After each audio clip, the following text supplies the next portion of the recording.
Assalamualaikum warahmatullahi wabarakatuh. Selamat pagi anak-anak. Selamat berjumpa kembali dengan saya dalam pembelajaran IPA. Untuk materi kelas 8 kita awali dengan gerak dan gaya.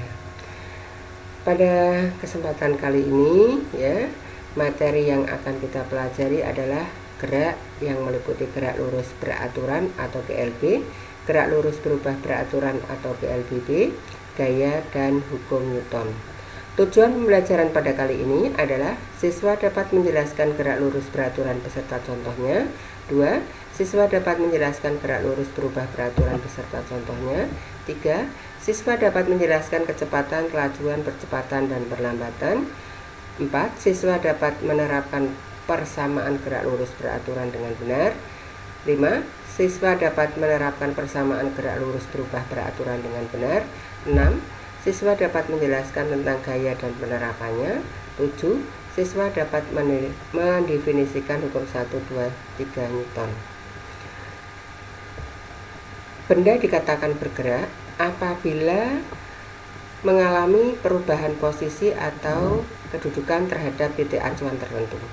Contohnya kalau kalian berangkat ke sekolah titik acuannya rumah kalian berjalan sampai ke sekolah, terjadi perubahan posisi atau kedudukannya, berarti ini dikatakan kalian bergerak.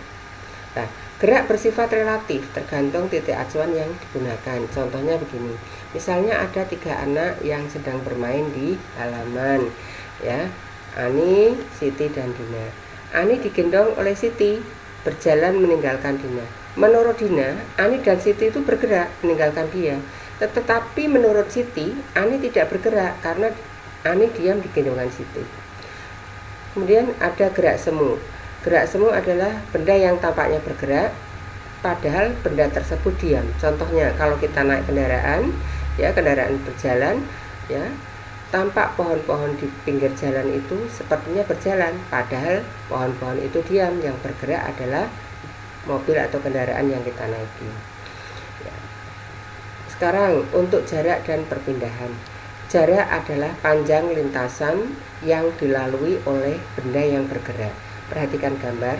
Jadi dari titik A ke titik B ke titik C ini adalah jarak Kemudian kalau perpindahan titik awal benda ke titik akhir benda. Jadi perpindahannya adalah dari titik A ke titik C. Contohnya perhatikan gambar yang pertama. Ini rumah Zen, ini rumah Yani. Zen berjalan menuju ke rumah Yani yang jaraknya 10 meter. Di sini jarak antara rumah Zen dan Yani 10 meter. Ketika Zen berjalan ke rumah Yani, terjadi perpindahan 10 meter. Jadi antara jarak dan perpindahannya di sini sama. Tetapi untuk contoh yang kedua, setelah sampai rumah Yani, Zen pulang. Jaraknya menjadi 10 meter Zen ke rumah Yani dan 10 meter tambah 10 meter dari rumah Yani ke rumah Zen. Jaraknya menjadi 20 meter. Perpindahannya sekarang bagaimana? 10 meter dari Zen ke rumah Yani dikurangi 10 meter dari rumah Yani ke rumah Zen. Jadi perpindahannya adalah 0. Nah, di sini ada perbedaan antara jarak dan perpindahan. Jarak hanya memiliki nilai atau besar tapi tidak memiliki arah. Sedangkan perpindahan memiliki besar atau nilai dan memiliki arah. Kemudian untuk kelajuan dan kecepatan. Apa itu kelajuan? Kelajuan adalah jarak tempuh dibagi dengan waktu yang dibutuhkan untuk menempuh jarak tersebut. Kelajuan dirumuskan kelajuan lambangnya V sama dengan jarak per waktu Jarak lambangnya S, waktu T, satuannya meter per sekon. Kalau dalam kendaraan speedometer itu hanya untuk mengukur kelajuan. Kemudian kecepatan adalah perpindahan yang ditempuh per satuan waktu dengan suatu arah tertentu. Kalau kelajuan tadi tidak punya arah ya. Kalau kecepatan arahnya itu ditentukan atau memiliki arah. Kecepatan ya, rumusnya adalah V sama dengan delta S per T. Delta S satuannya meter, T adalah sekon. Jadi kecepatan satuannya meter per sekon. Ini ada soal untuk kelajuan. Seorang atlet berlari dengan kelajuan 9 meter per sekon. Jika ia berlari selama 6 sekon, hitung jarak yang ditempuh pelari tersebut.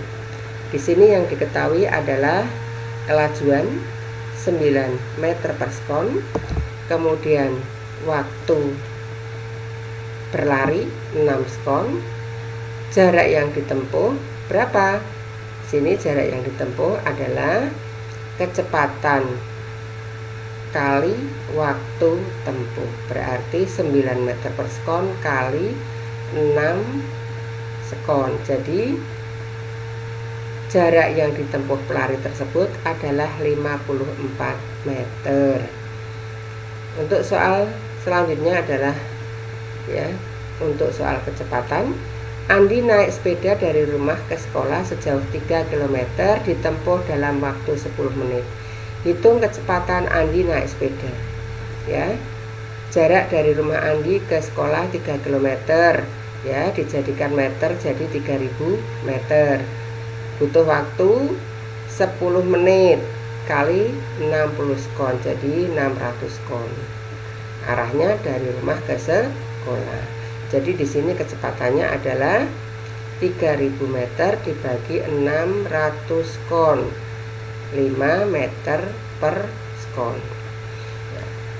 Untuk gerak lurus beraturan adalah gerak benda yang lintasannya lurus dengan kecepatan tetap atau konstan. Perhatikan grafiknya. Untuk grafik yang pertama di sini ya, kecepatannya dari waktu ke waktu sama.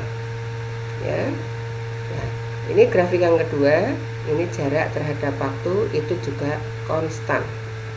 Nah, ini kecepatan mobil bergerak dari waktu ke waktu sama 5 meter per sekon. Ini merupakan gerak lurus beraturan.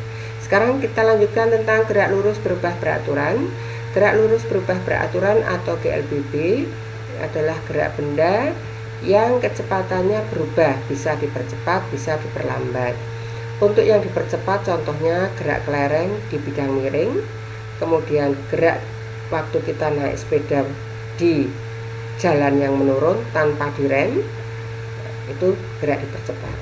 Kalau gerak diperlambat contohnya ya, mobil yang tadinya berjalan kencang kemudian direm, itu mengalami perlambatan atau gerak diperlambat. Kemudian kalau kita naik sepeda di jalan yang menanjak, itu juga diperlambat. Nah, rumus dari percepatan adalah ya, percepatan sama dengan perubahan kecepatan per perubahan waktu. Ya, satuan percepatan adalah meter per sekon kuadrat. Ini ya contoh ilustrasi gerak lurus berubah beraturan. Ya, 1 detik kecepatannya 5 meter per sekon. Ya, 2 detik kemudian menjadi 10 meter per sekon. 3 detik kemudian menjadi 15 meter per sekon. Jadi dari waktu ke waktu mengalami perubahan kecepatan. Contoh soal GLBB ya. Sebuah mobil awalnya bergerak dengan kecepatan 72 km per jam atau 20 meter per sekon. Direm dalam waktu 5 sekon hingga kecepatannya menjadi 0 atau mobil menjadi berhenti.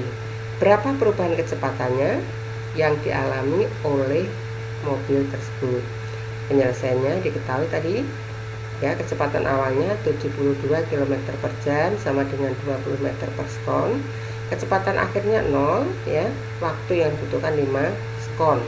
Jadi perlambatannya adalah ya delta V 20 dikurangi 0 meter per sekon per 5 sekon. Jadi perlambatan yang dialami mobil tersebut adalah 4 meter per sekon kuadrat. Sekarang perhatikan ya pola taker timer dan pola tetesan oli pada gerak lurus berubah beraturan maupun pada gerak lurus beraturan. Coba yang pertama, pada gambar yang pertama, titik-titik pada taker timer dari yang titik-titiknya jarang ya ke yang rapat. Ini berarti gerak dipercepat. Tetapi pada tetesan oli ya, dari tetes-tetes yang jarang ke yang rapat, ini berarti diperlambat.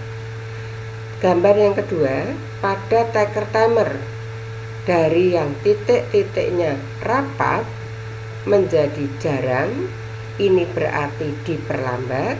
Tetapi pada pola tetesan oli dari yang titik-titiknya rapat ya menjadi renggang, ini berarti dipercepat. Tetapi kalau pada gerak lurus beraturan, antara jarak titik-titik pada pola taker timer ini sama, begitu juga pada titik-titik pada tetesan oli jaraknya juga sama karena kecepatannya konstan. Untuk gambar yang bawah itu sama, hanya arahnya berbeda ya, mohon dipahami. Kemudian kita lanjutkan tentang gaya. Apa itu gaya? Gaya adalah tarikan atau dorongan yang bekerja pada benda ya. Gaya dapat mengubah bentuk suatu benda, mengubah arah benda, dan mengubah kecepatan benda. Gaya dilambangkan dengan huruf F besar ya, itu dari kata force yang berarti gaya dalam bahasa Inggris. Gaya ada dua jenis, yaitu gaya sentuh dan gaya tak sentuh. Gaya sentuh ada gaya otot dan gaya gesek. Gaya otot termasuk gaya dorong, itu gaya otot ya. Ini contoh orang mendorong gerobak, gaya otot. Nah, rodanya ini adalah gaya gesek karena terjadi gesekan dengan jalan. Kemudian ini orang bermain panah ya, ini panahan, ini adalah gaya otot.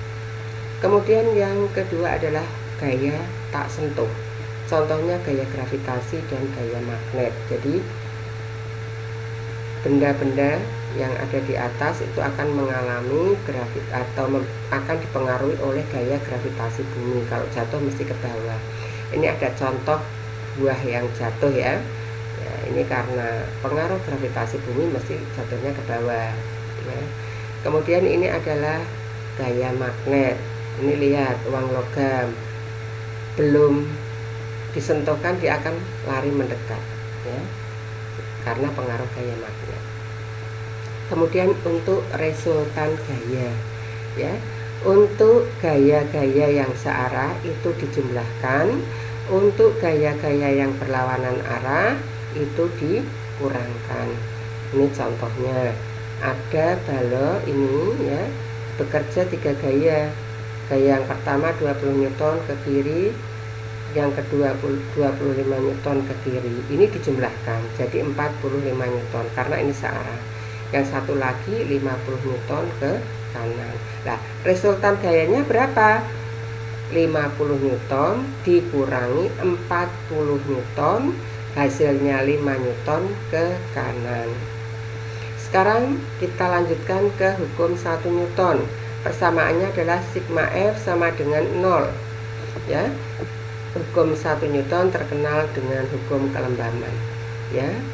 Isinya atau bunyinya hukum 1 Newton, benda yang diam akan tetap diam dan benda yang bergerak akan tetap bergerak dengan kecepatan tetap, kecuali ada gaya dari luar yang mengubah kedudukannya. Jadi di sini ya, benda yang diam akan tetap diam, kecuali ada gaya dari luar yang memaksa benda ini bergerak. Di sini digambarkan bola ini diam, dia akan tetap diam.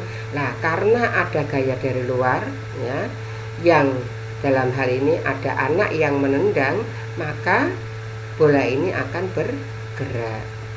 Nah, untuk gambar yang kedua, ini bola bergerak, ini melayang ya. Nah, karena menyangkut jala pada gawang, maka bola ini akan diam. Jadi bola yang bergerak akan tetap bergerak, karena ada jala yang menghalanginya maka dia akan diam. Hukum 2 Newton. Percepatan gerak sebuah benda berbanding lurus dengan gaya yang diberikan, namun berbanding terbalik dengan masanya atau massa benda. Percepatan dirumuskan ya sama dengan resultan gaya dibagi massa benda, atau resultan gaya sama dengan massa benda kali percepatan. Di sini ya ada dua benda masanya 400 kg, yang satu 40 gram. Kalau diberikan gaya yang sama ya, untuk gambar yang pertama ini yang depan, tentunya percepatannya menjadi kecil. Tetapi untuk gambar yang kedua, benda yang kedua, karena masanya kecil ya, jika diberikan gaya yang sama maka percepatannya menjadi besar. Sekarang hukum 3 Newton ya. Gaya aksi sama dengan gaya reaksi ya. Misalnya kita mendorong tembok, kita memberikan gaya aksi. Tembok akan memberikan gaya yang sama besarnya ya, yang disebut gaya reaksi.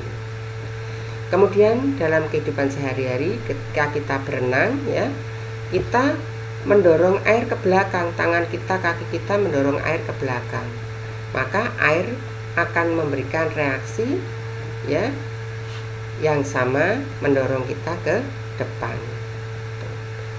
ya. Ini ada contoh gambar roket juga ya, gaya aksi besarnya sama dengan gaya reaksi ya. Demikian untuk pelajaran kali ini. Mohon nanti tugasnya dikerjakan. Terima kasih atas perhatiannya. Assalamualaikum warahmatullahi wabarakatuh.